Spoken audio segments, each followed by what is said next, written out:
कधी कधी ब्लॉगसाठी कंटेंट शोधायची गरज नसते. जो क्षण असतो ना तोच पुरेसा असतो. Hello friends, good morning. रोजप्रमाणे आजची सकाळ पण खूप छान होती.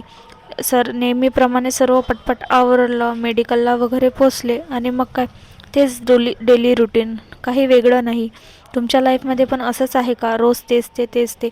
मला तर खूप कंटाळा आला या सगळ्याचा. मग दुपारी छानपैकी जेवण करायला घेतलं. जेवणामध्ये आज छान फणसची भाजी होती. फणसची भाजी माझी तर खूप फेवरेट आहे. त्याच्यानंतर संध्याकाळी मस्त डीमार्टमध्ये शॉपिंगला जायचं होतं. मग डीमार्टमध्ये शॉपिंगला वगैरे गेलं. आणि खरं सांगायचं तर डीमार्ट म्हणजे फक्त शॉपिंग नाही. इथे आलं की बजेट, गरज आणि थोडंसं सेल्फ कंट्रोल सगळ्याचीच परीक्षा होते. फक्त 2-3 गोष्टी घ्यायच्या होत्या, पण तुम्हालाही माहीत आहे डीमार्टमध्ये गेल्यावर असं काहीच होत नाही.